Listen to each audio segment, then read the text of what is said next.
Today's episode is proudly sponsored by Pyxis Lab, the leading manufacturer of inline and handheld monitoring technology for the water treatment industry.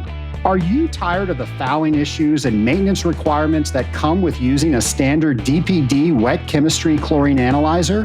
Introducing the Pyxis OxyPanel Plus, a non-wet chemical oxidizer and pH analyzer with an auto-brushing reservoir that gets you the results you need in the most challenging of applications. No more electrolyte solutions, membrane gels, or reagents. Simply replace the electrode head assembly. However, you're not even going to have to do that very often, as the head assembly offers a 2-year lifespan. The single sensor platform is sure to impress with a touchscreen display, ultrasonic flow meter, and advanced compensating algorithms. Reduce your time spent on fouling and maintenance issues by replacing your wet analyzer with a new Pyxis OxyPanel Plus. Have an application? Pyxis has a solution. Go to scalinguph2o.com/Pyxis to find out more. Once again, that's scalinguph2o.com/Pyxis, Pyxis. Pyxis, because water professionals deserve better. Welcome to the Scaling Up H2O podcast, the podcast where we scale up on knowledge so we don't scale up our systems. My name is Trace Blackmore. I get to host this amazing podcast. And Nation, you are listening right smack dab in the middle of Legionella Awareness Month. And we've been referring to it as Waterborne Pathogens Awareness Month. So much more that we need to know about than just Legionella. Of course, Legionella plays a huge part in it.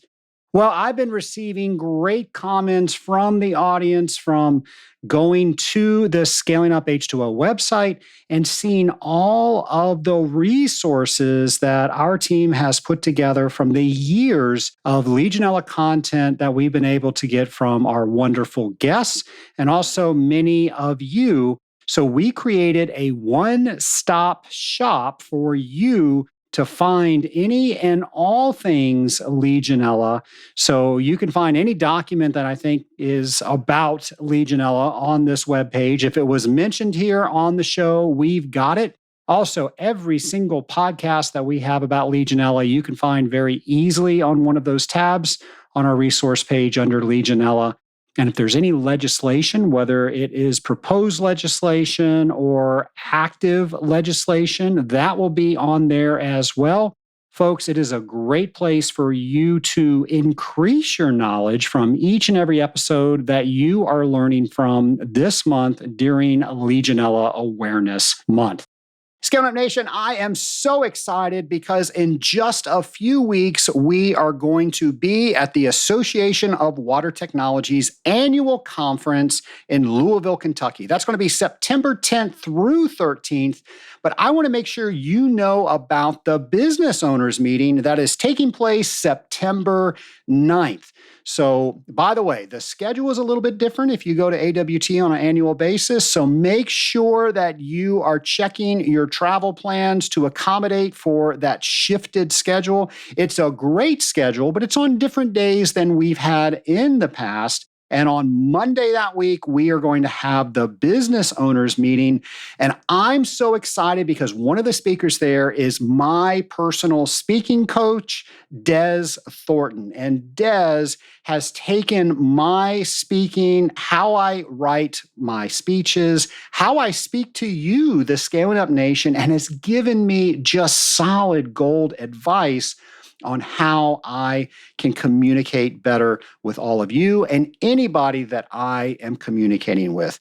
But Des is just one of the many speakers that are going to be there. And folks, this year it's all about communication. So up your communication game and see me while I'm attending the business owners meeting. Maybe you can sit right next to me. I hope you do. I hope to see you there. And we're going to have all that information on our show events page. So go to scalinguph2o.com/events to check it out. Nation, I know you are looking forward to these interviews each and every week, so I don't want to take any more time. We're going straight to the interview. Here it is, folks. My returning lab partner is Michael Loewenstein of Q Labs. Michael, welcome back to the Scaling Up H2O podcast. Thank you so much for having me back. So, Michael, I'm going to let the Scaling Up Nation know that we've had a few technical difficulties during this recording, but it's all right. You and I have figured out ways not to do a recording, and now we have figured out the correct way to do that. So thank you for your patience, and thank you for being a returning guest on the Scaling Up H2O podcast. It's absolutely my pleasure. It's hard to believe it was back in January of 22 that you were on. That was episode 235. And you were talking about qPCR and a study that you were doing in two parts. Back then, you were telling us about part one. You're going to tell us not only about part one, but part two today. So, folks, if you want to go back and listen to episode 235, please feel free to do that. But we're going to try to make sure we pick up the conversation so you can pick it up right at this episode. So, with all of that introduction to the episode, let's talk about you for a second, Michael. Do you mind catching us up on what you've been doing since January of 2022? Yeah, so my name is Michael Loewenstein. As you said, I'm the Vice President of Scientific Consulting here at Q Labs in Cincinnati, Ohio. I run the training and consulting arm to our business, and then I'm also sort of the technical lead of new business development. And I think we talked a bit about this last time, that Q Labs has been doing Legionella testing for a really long time, but this study and the sort of the focus on spreading the word and doing some validation work to build some confidence in alternative methods to culture is a new focus area. So that's where I've been getting involved. I think I was initially sort of brought onto that team in 2020. And as you said, we sort of designed the study to be at least two phases. In episode 235, we had just wrapped up phase one, or we're just getting ready to wrap up phase one, and phase two is about to launch. So we've just wrapped up phase two, so it's perfect timing to come back and talk. And I love that because the Scaling Up Nation has been part of that. You've brought us along the way. So how about we start from the basics? So hopefully if people have listened to the Scaling Up H2O podcast before, they are familiar with Legionella and they know that they should be testing for it. With that, there are different testing methods out there. Do you mind taking us through those? Yeah, what I imagine most people are, at least the baseline understanding, is of cultural techniques. They're, probably the majority of your audience who's doing Legionella testing is having a lab perform solid culture techniques. ISO 11731 is sort of the standard method. It's the ISO standard method. There, different labs may employ modifications of that method, but cultural techniques are what folks are mostly doing, what they're mostly familiar with. And what that involves is you're going to take your water sample and they're going to plate that water sample out on agar, which I like to describe to folks who aren't familiar or haven't seen it before as essentially bacteria food jello. And what we're trying to do is to get bacteria to grow. Specifically, in this case, we're looking for Legionella. The problem with that, and where this study comes in, is even if we take for granted that the cultural method is very accurate and very sensitive, which, spoiler alert, it's not super accurate, it's not super sensitive. We're going to talk about that, I'm sure.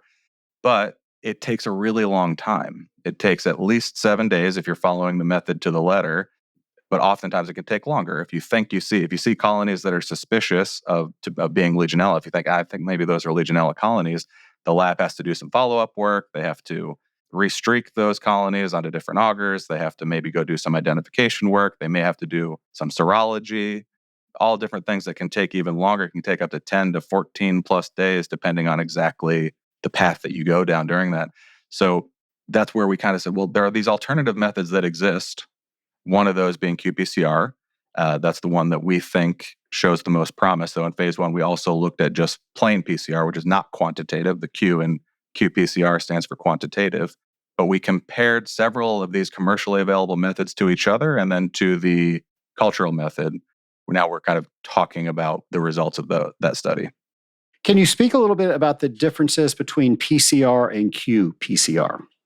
Yeah, so in both of them, what we're doing is we're looking to detect genetic material. And in the case of Legionella, it's DNA we're looking for. And straight PCR is just detecting if that genetic material is there. Do we see Legionella DNA or not? It's not telling us how much. It's just saying there is Legionella DNA or there's not Legionella DNA in this sample. qPCR, through some additional steps, allows us to quantify how much Legionella DNA is there. And because we know in the targets that we're looking for, there's one copy of those pieces of those genes that we're looking for in each cell. Really what we're getting at is we're getting close to an idea of how many Legionella cells are in a sample. So I know people have heard the term the gold standard, and that's the culture method. So now we're using something that's not quote unquote the gold standard. What do we need to know about one, that term, and then using something that doesn't have that term attached to it? Yeah. So the term gold standard is really mostly used in sort of the clinical space, right? Where we're diagnosing patients with illnesses. And that's really where I typically heard that term.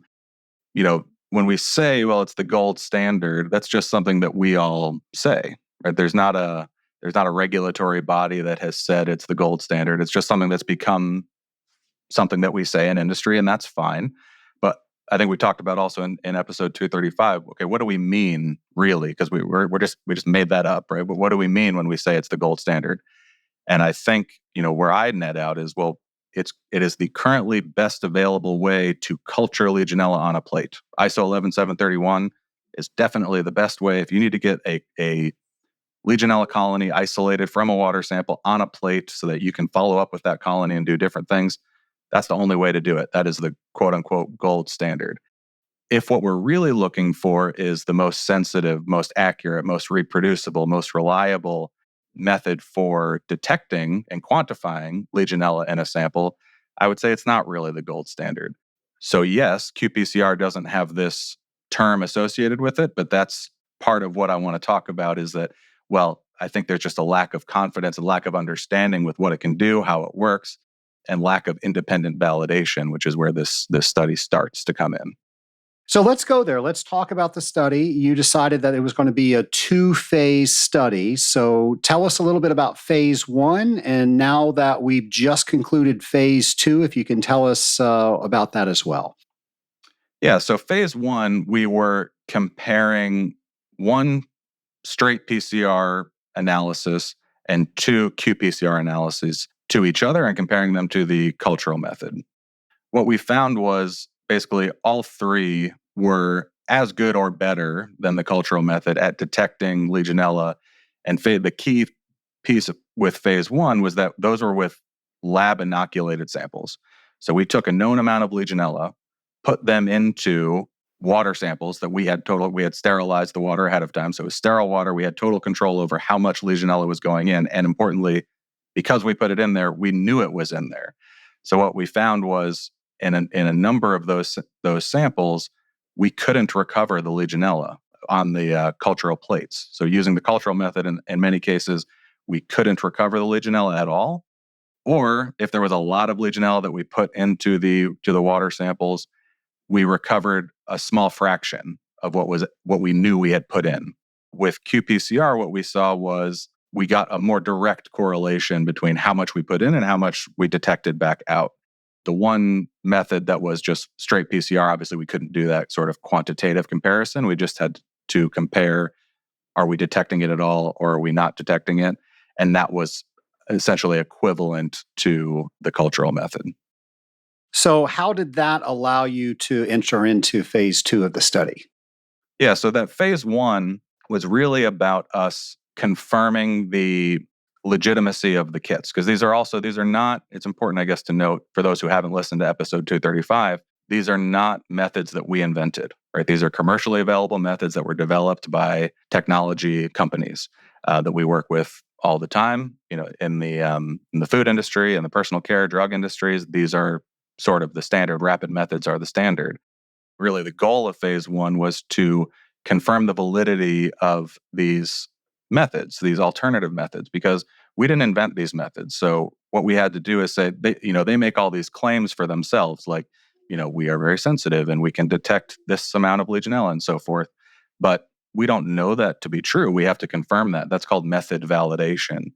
And all of these technology companies have done internal validations before they market their product, but sort of the gold standard of method validation in the broader industry is independent validation. So that's what we really were sort of doing in phase one, is saying all of these claims that they're making for themselves, are they true or not? We determined that, yeah, okay, their claims that they make for themselves are true. And then we saw these patterns of superior detection efficiency, greater reliability and greater sensitivity and so forth. So in phase two, what we wanted to see is, do those patterns hold up with, in phase one, as I said, those were lab inoculated samples. Phase two was water treaters. A number of folks in the Scaling Up Nation submitted samples from real water systems, right, from their real water management programs, or, at least facilities that they're looking after. And what we wanted to see is, okay, fine, in a very controlled lab inoculated type setting, we saw these, all of these claims held true. Do those seem to still hold true in real world samples? And what we found, to grossly summarize, we found that yes, they do. I'm curious because you always find something that you expect to find, and then you always find something you don't expect to find. Can you share what you found on each one of those levels? Sure. So I was expecting, and we talked about this a bit in the last episode, that qPCR rapid methods generally are the standard in the food industry, for example. 20 years ago, all of that was cultural, and now 99% is rapid methods. There's nobody in the food industry using a cultural method for routine release because it takes too long and it's not very sensitive. So it's just an interesting parallel. But I was expecting, qPCR is not new. It's just sort of a new conversation in the industry. I was expecting that we would see good recovery and so forth in phase two. What I was not expecting was just how much Legionella we found in these samples. Now, to be fair, the water treaters, I'm sure, were submitting samples that they expected may have Legionella in there. But what we saw was by qPCR, about 67% of all of the samples that were submitted had Legionella species in them at some level or other. And I was a little bit surprised to see that, so just how often we saw it. I do want to ask you, are all the different methods the same? Meaning, can they detect live and dead? Can they detect different species? Can you speak to that? I can. That's a really good question. No, they are not all the same. So they're, and it's an important thing to see. If you're, working with a lab, you're interested in looking at qPCR or indeed any other kind of rapid technology, is what can it do and what can't it do? This particular qPCR method that we're using, it employs a viability chemistry. So it can distinguish between, we'll say live and dead. Really what they would say is viable and non-viable. We're water treaters. We're simple folk. Well, yeah, it gets complicated in the discussion. Is what does it mean to be dead for bacteria? It's not as black and white as for an animal, a human. But this particular one, it distinguishes between live and dead, and it is a multiplex assay, meaning that it detects a number of things in one reaction. It's just a fancy word to say it. You could do these things all separately. There are some other methods on the market that you can detect Legionella species. You can detect Legionella pneumophila. You can detect Legionella pneumophila serogroup 1, but you have to run all three of those reactions separately, which may or may not introduce variability that you don't want to see. It certainly takes longer in sample preparation in the lab, so that may lead to additional costs and so forth. This particular one is a multiplex assay. So all of those reactions happen at one time. So there's no additional variables that we have to worry about. It all happens very quickly, and it detects Legionella species, pneumophila, and then serogroup 1. Most water management plans that I've seen refer to colony forming units. Is that the same unit that we're looking at with this other method? It's not, and that's where most people say, "Okay, I give up. I don't want to talk about it anymore." There's a way around that, which I think we're going to talk about, and that was really maybe the next step in the conversation. But you will get results in genomic units, is this term we use, genomic units, because, like I said, what qPCR is looking for is copies of DNA, or really pieces of DNA, copies of genes that are specific to the thing we're looking for. So it's not a colony forming unit. And that's one thing that's maybe important to linger on for a second, is I think, people are familiar with the term colony forming unit. And I think through like the trainings that AWT gives and elsewhere that people may have learned this information is they understand it on sort of an intellectual level, but maybe not so much on a visceral sort of level. And what does a colony forming unit mean, and what are the implications of that? Right, a colony forming unit means that there is a cell or clump of cells more often that was able to be cultured on a plate. It formed a colony. That's why we call it a colony forming unit. And some people ask, well, why not cells? Right? What happens is this cell lands on an agar plate and starts dividing until eventually it's divided enough times that it forms a colony that we can see with the naked eye. That's micro 101. That's 100-year-old standard microbiology fare. The problem with that is, one, typically a colony forming unit is not started from a single cell. It's formed from a clump of cells because a piece of a biofilm shed off, or these cells are stuck together and they land on the plate that way. So we really have no idea how many actual cells of Legionella we started with, which may or may not matter, but it's just something that I think it's important to have people to have in their head. And it requires that those cells not only be viable, meaning that they're alive, but that they be culturable. So people hear this term viable but not culturable. That is a lot, right? We don't know exactly, and it depends on a lot of variables, but getting things to grow, environmental samples, getting environmental bacteria, yeast, mold, environmental microorganisms to grow in a cultural test is very difficult. It's not that's not special for Legionella. Legionella is not special in that way, but it's very tricky to get these things to grow anyway. qPCR bypasses that, right? qPCR, where we're getting closer to, is saying how many cells of Legionella are present in the sample, and we don't need it to be able to grow.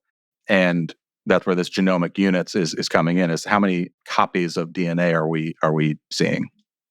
So if we have a water management plan and we want to start using PCR, how do we now allow for genomic units? Do we write that in?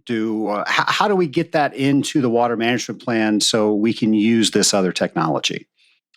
Yeah, so what we talked about in the wrap up of our AWT presentation in 2023, I guess it would have been, the after phase 2, what do we think we can do with all of this information, is we said, well, listen, we know some people do it this way, but it's never meant to be just a black or white. Well, if you're above this number, you're not okay. If you're below this number, you are okay, right?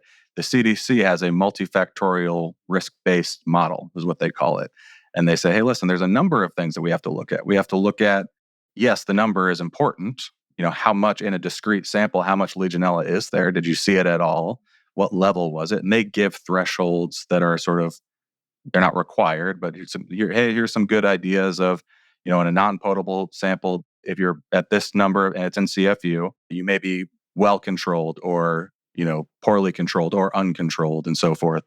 But they say, okay, just that, looking at a discrete sample, that tells you something, but it doesn't tell you the whole story about a water system. You also have to look at what's the extent of Legionella throughout the system.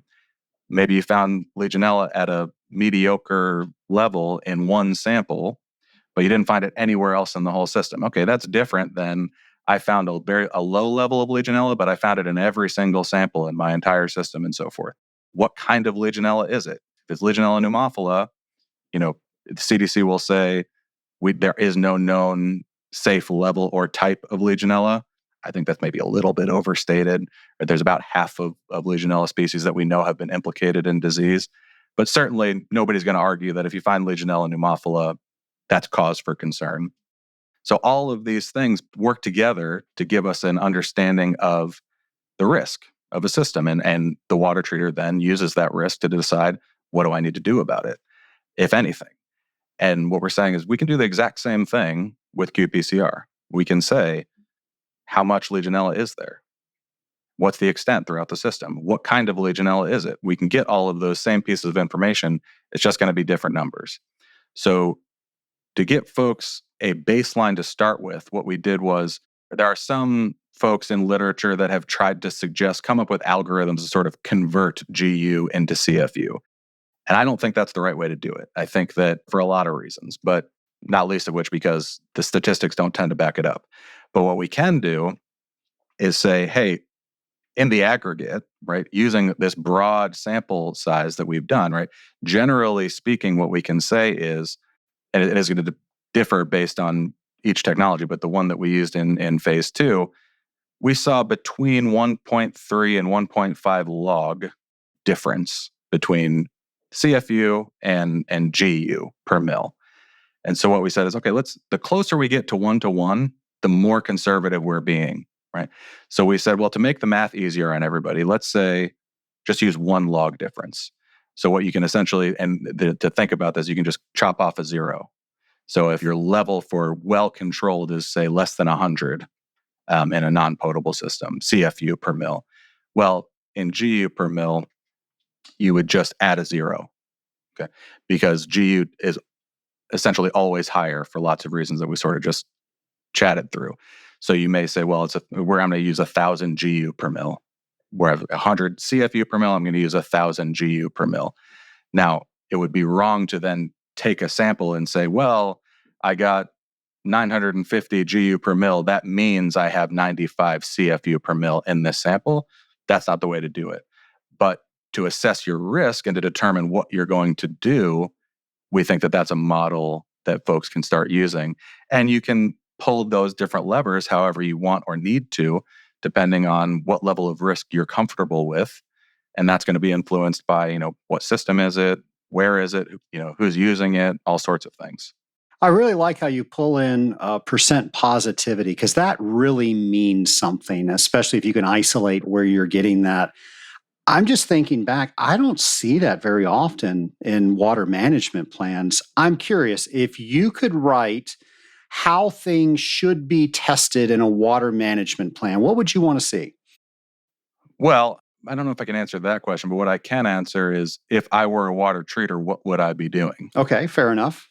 And I think, and I know this is always challenging because you guys don't get to decide for yourself exactly what We walk into it and there it is. Sometimes we're on the council, but a lot of times here it is. Make it so. Yeah. Or even if you are part of the decision process, ultimately there's somebody else who's going to be paying. So, they don't want to do, I'm sure there's oftentimes where you guys would love to do more testing that they're like, well, we're not paying for more. But the more frequently that you can test, the better, which I think, everybody understands that. But I would be using, for me, I would be using qPCR because I get the result faster and it's more sensitive.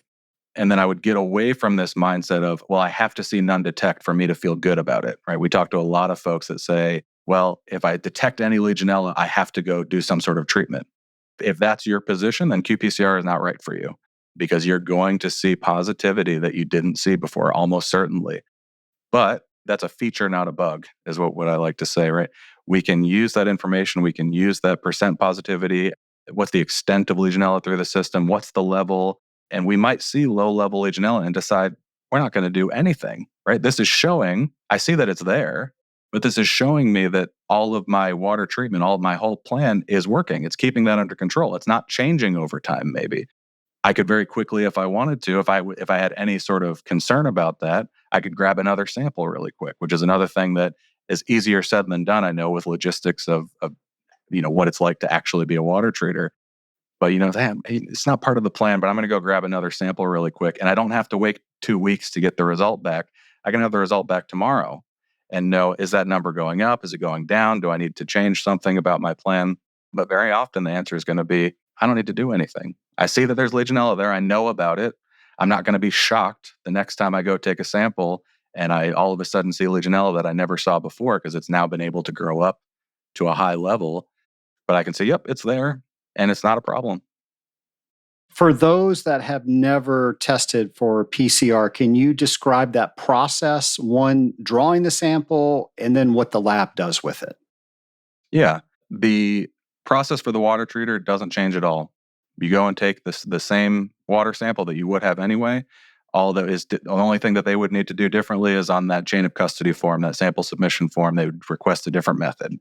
Even in the lab, the first several steps are essentially the same, right? We're going to take the water sample, we're going to filter that water sample, and then depending on which qPCR method you're using, we're going to resuspend that filtrate, that sample that we've filtered, in a certain volume, and then proceed to, again, with the methods that we use, we employ these viability chemistries. So we're going to treat those. with those viability chemistries, which is basically just adding this reagent to it. We put it in a light box, a box where it shines some light on it, because that's how it activates this reaction that happens. And then we take that to a thermal cycler where this PCR reaction happens. And then the software will give us the readout. Whenever you finish a paper, an experiment, there are always things that you learn on the back end that you wish you knew on the front end. I'm curious, what are some of those? I think, like I said, had we known the extent to which we would have seen Legionella, we may have prepared for that a little bit differently. Also, folks who read the paper or who were in the audience at AWT, I wish that we had been able, we were very thankful to all of the water treaters who submitted samples as part of phase 2. We requested that folks submit a lot of information as part of that, but we didn't throw away samples if they didn't fill in all of that information. So things like where did this water sample come from? A lot of folks just left that blank because, maybe they didn't feel comfortable sharing that or whatever. So the majority of samples in the study, we don't know where they came from. We don't know what kind of water it was. We just know that it was from a water, so we got a number that folks said, well, this is a cooling tower, or this is potable water. This is in a nursing home. This is wherever it was, or this was a fountain or a refrigerator or whatever it was. But I think that is the number one question we get now is for folks who are sort of comfortable reviewing these kind of data and looking at it, they'll say like, well, how do we know that these patterns are consistent across all these different kinds of water systems? And the pattern is the same, but we don't know if maybe we need to have more samples from different kinds of water, because it could have a difference. We don't know that for sure. There's no reason to think that it would based on the data that we have, but I think I would have insisted on that a little bit more, that, hey, if you're going to submit these water samples, we really need to know what it is. Is there going to be a phase 3? We're sort of in phase 3. It's sort of an open-ended phase 3. That's what we said, and I meant it at AWT, that, hey, here's what we've done so far. Here was phase 1 with lab inoculated samples. Here was phase 2 with field samples. Here are the things that we've done to establish the validity of, during phase 1 of the method, to challenge the method. Here's how we conducted the comparison. If there's anything that you think that, anything obvious that you think that we've missed, please let us know, because we're happy to follow up with that. There have been a few folks that have reached out to us to say, like, well, have you evaluated the effect of different biocides, for example? And, because really the way these viability chemistries work is, without getting into too much detail, because I think everybody will swerve off the road, fall asleep. But essentially what happens is, when we say the cell is viable, what we're really saying is that the cell membrane is still intact. And there are some, not biocides exactly, but there are some treatment steps where it's not destroying the cell membrane. Right? It works in a different way. So like UV light is the prime example, where, if you shine UV light on a cell, it's not necessarily, the way it's killing the cell is not by disrupting that cell membrane. And so somebody wanted us to look at that, and we did. And we saw that if you sample it immediately, yeah, you're right, it would show up as a live cell, even though we know it's dead.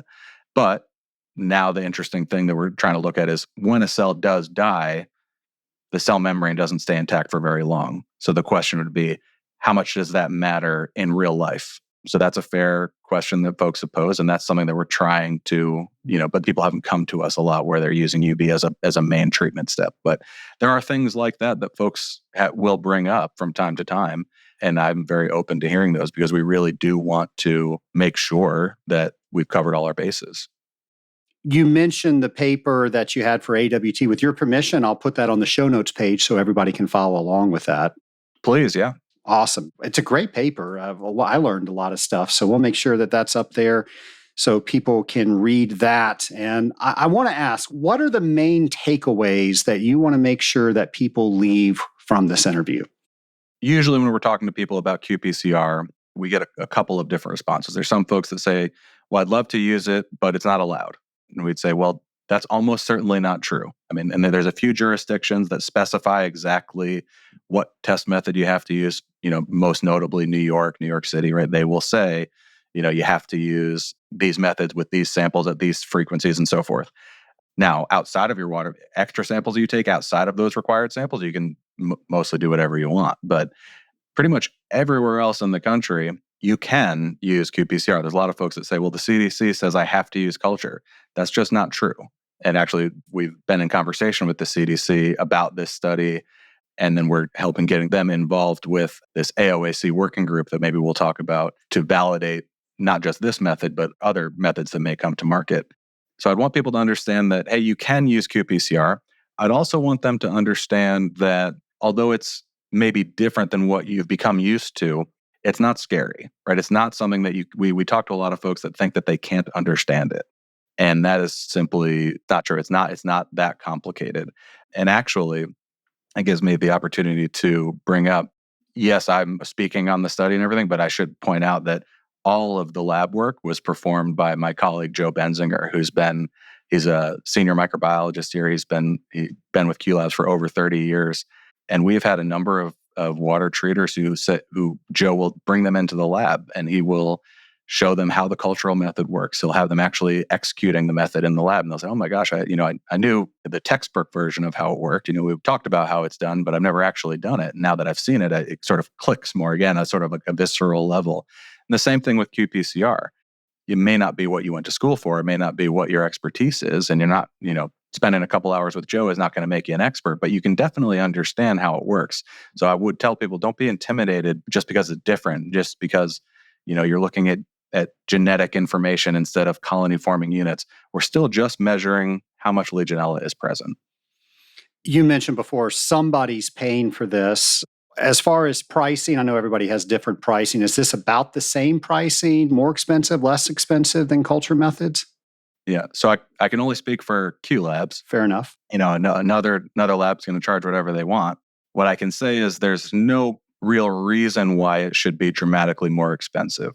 The reagents, the cost to the lab is higher, that's for sure, in terms of the disposables, all the things that we need to do, the equipment cost, or I guess how you'd say it. But it takes less analyst time because we're not taking an analyst, for a week or more. It's all happening in a few hours. So we charge essentially the same. All of it, the exact price depends on volume and all those other sort of business things that I don't get involved with. But we charge the same for qPCR and for culture. You mentioned the ALCL group for validation. Can you speak on that? Yeah, so AOAC International is an independent nonprofit organization. It's a method validation, method standards body. A lot of folks, we've talked actually about ISO 11731. That's published by ISO. It's a similar organization to AOAC. Actually, ISO and AOAC have memoranda of understanding with each other for different working groups and things. But AOAC in the United States is the standard setting body for the food industry. That's how Q Labs got involved with AOAC. And the FDA has actually written into their standards, into the regulations for the food industry, hey, use the FDA method or any AOAC approved method. And that's what I was like, that sounds like something that the water treatment industry really needs. We talked about before about people are like, well, we say the culture method is the gold standard.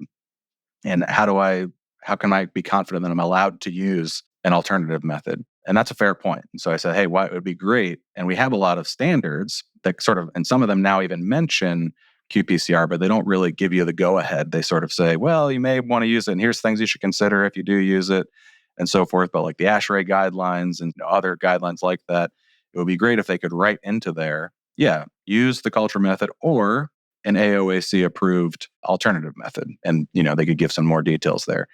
So I went to AOAC. Like I said, Q Labs has had a long relationship with them, validating methods for acting as the independent expert lab for validating methods, mostly in the food industry.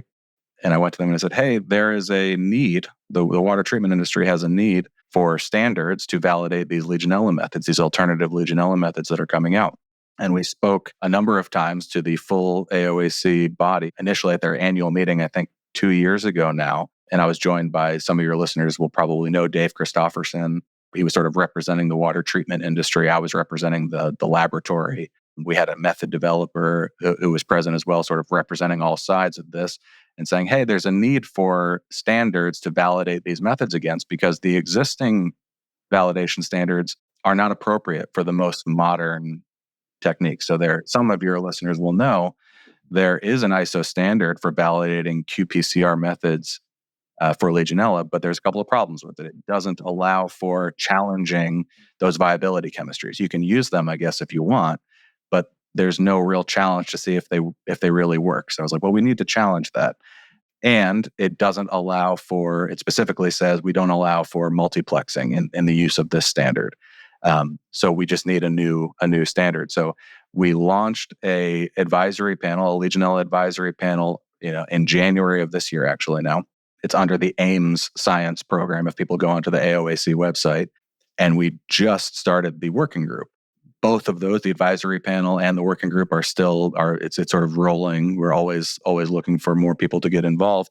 But the goal of that working group is going to be to write what AOAC it calls standard methods performance requirements, which is based on validation standard to say, okay, what is it? What's it? And then part of writing that standard is going to be, what does the water treatment industry need, right? Because method developers can come out with different methods, but it doesn't really say much to us, not really helpful to them. So we need to say, okay, what does a method developer need to give us to make this worth our time? And that's why we want water treaters, we want labs, we want method developers. We have representation from all of those areas right now, but the more, the merrier. So if you want to sort of direct the work of the working group, that's where the advisory panel comes in. If you just want to serve as sort of a subject matter expert, you can volunteer to serve on the working group. And then once we have, the initial goal is to have this SMPR drafted. And once that's done, method developers will begin submitting their methods for independent evaluation by expert labs and try and validate their method against this standard. And once that's able to happen, then my hope is right now we can't go to ASHRAE and elsewhere and ask them to write this into their standard because it doesn't exist yet. But once it exists, that's my ultimate goal, is for ASHRAE and other organizations to be able to write this into their standards. CDC is going to be helping with this working group. So hopefully the CDC can then update their toolkit with similar kind of language. But there'll be a standard against which these alternative methods need to sort of prove their mettle. It's not enough to just say, well, we have this method and here's what it does. It will have been independently evaluated against a consensus standard that the whole industry has been involved in writing to prove that they work and they do what we need them to do. Is there anything the Scaling Up Nation can do to help you with this process? Yeah, anybody who is interested in volunteering on the working group or supporting the advisory panel, they can find that information on AOAC. They're welcome to reach out to me. I'm co-chairing the working group. Q Labs is on the advisory panel. Folks are welcome to reach out to me directly or reach out to, like I said, there's links and things on the AOAC website. Or even if folks are, they're not ready to commit to a full-time sort of volunteer capacity, once we have this standard written and people start submitting their methods for validation, we will need folks to serve on an expert review panel. These are going to be the folks that look at all of the data to say, yep, this met the standard or it didn't. So if you're a scientist, if you're a lab person, that'll be a good fit for you. Or folks are welcome to just sort of come to the annual meeting, come to when this group meets, and sort of voice their opinion. If they don't want to come in person, they can send those to me, and I'll make sure to let people know, hey, I've been getting a lot of feedback from the water treatment industry that these are concerns that they have, and we want to make sure that those are all addressed. We'll make sure to put the links that you mentioned on the show notes page. I am sure you will get some people that are interested. Now, thinking back, ASHRAE 188 took over a decade. What's your prognosis? What's your prediction for how long this might take? Writing the SMPR, the goal is to have that done by the end of this year. I suspect it'll probably take a little bit longer, but writing the standard shouldn't take too long. It's depending on how much debate there is, how much arguing there is, but that piece shouldn't take too long. Then it's just going to be a matter of who are going to be the first folks to submit their method for validation. But even those method validations don't take very long to complete. So I would imagine a year from now, year and a half, 2 years from now, we will have a number of AOAC validated alternative methods to culture that folks can look at. That's the other thing that's important to see, is that once these methods are validated, the full study with all of the data is part of that publication. So if anybody's, questioning, well, it's not like it was validated and I listened to what you say, but I can't see what was actually done. You can read through all of it if you want. So I would expect, like I said, 18 months to 2 years from now, we should have a number of these validated. Well, Michael, we sure appreciate you coming back for part two. We anxiously await to see if we can be part of part three, if you so deem to do that in your study.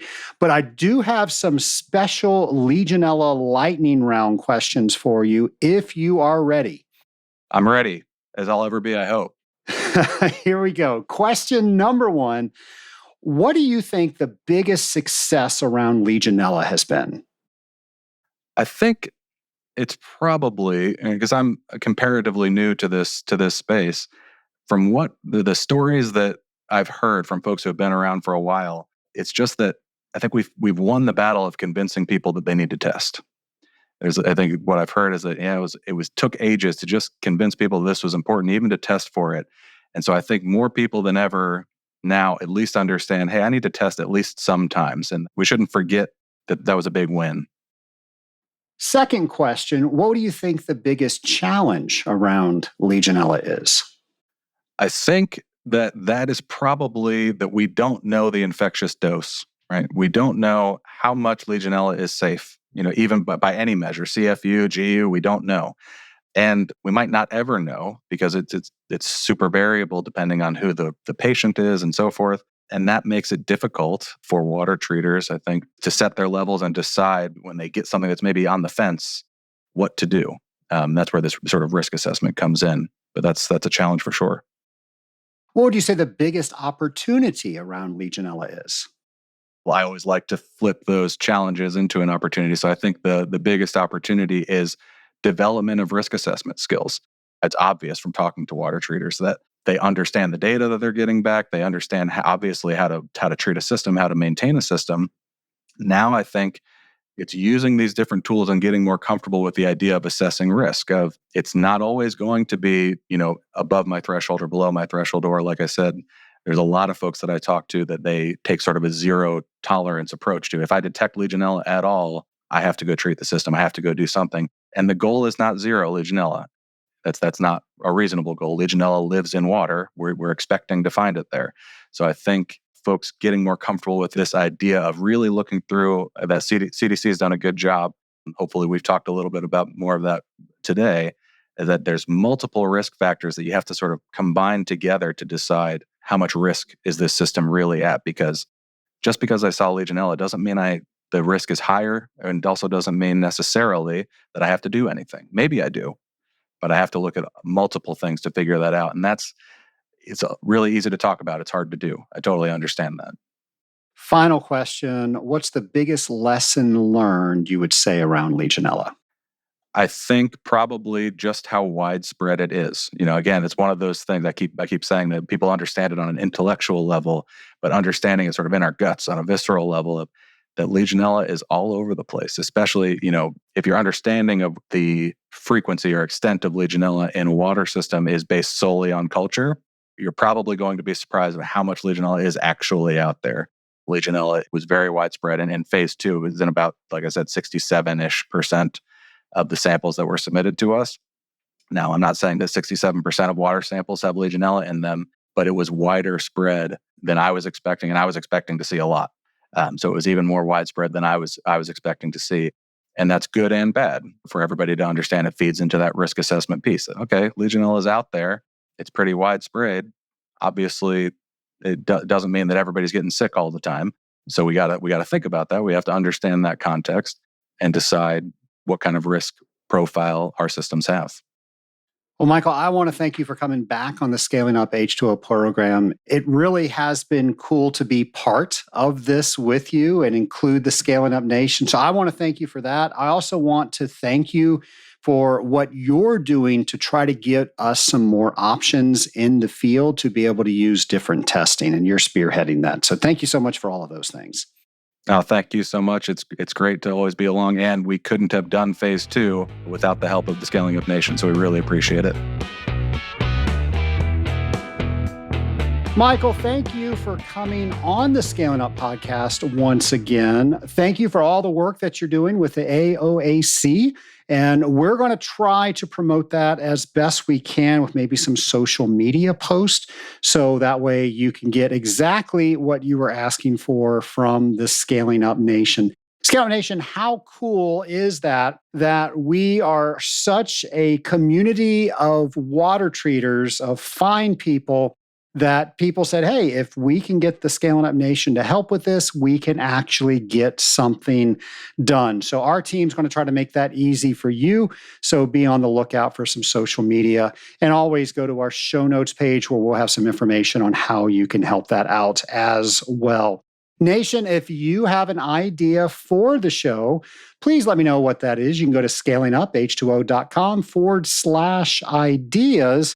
Or you can just go to the website, navigate over to the ideas page. We've got two ways for you to do that. You can leave me a voicemail, a voice message. What do you call that when it's actually online? Well, you know what I'm talking about, even though I don't know the correct term for it. A recording is probably what we say of your own voice. You can do that, or you can write down on the form that we have what your idea is.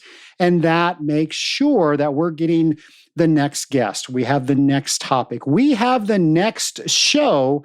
And that is all because the Scaling Up Nation has been helping us out since day one. So thank you for that. And of course, somebody that's been helping us out almost since day one, not quite, but here is James McDonald.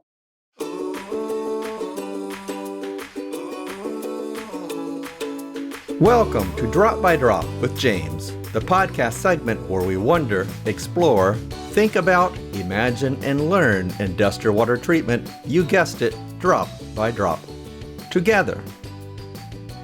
In today's episode, I have a what if. What if acid is overfed to a cooling tower system and drops the pH to a 3? You heard it correctly. The pH is now 3 in your cooling tower system. What damage is being done right now? How can you recover from this low pH excursion? Should you turn off the acid feed and wait for the system pH to slowly return naturally? What could be the impact of this approach? Should you take immediate action and raise the pH as quickly as possible? What could be the impact of this approach?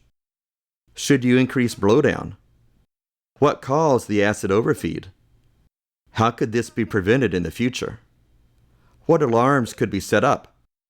How do you communicate all this to the end user? I'm James McDonald, and I want to encourage you to be like water by forming bonds with those around you, dissolving new knowledge, and making worthy ripples, drop by drop. Thank you, James. And Nation, thank you for keeping up with Drop by Drop with James. And in case you missed a week, I know you want to make sure you make that up. We made that easy for you. You could go to scalinguph2o.com. We'll have information on this show notes. And we'll also have ways to link directly to all the work that James is doing. We try to keep you in the know and easy to find information. Because let's face it, you are listening right now because you are getting ready to get out of your car and service an account. You don't have time to take notes. And if you did, you would probably endanger your safety because you are driving. So don't worry about that. Just use our webpage as a resource for you. We'll have all of those notes, all of those links.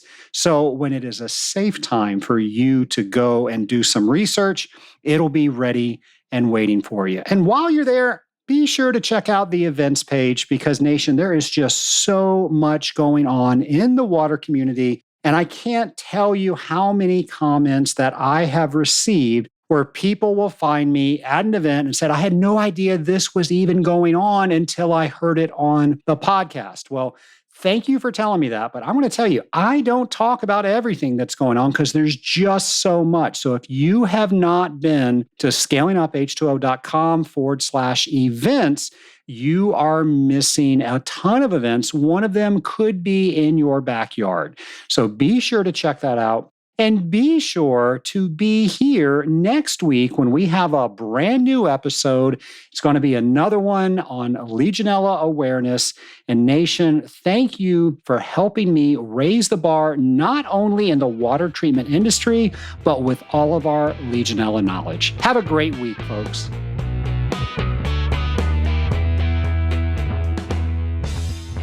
Are you preparing to take the Certified Water Technologist examination and wish there was a trusted guide to help you prepare for the exam? If so, I'm here to help.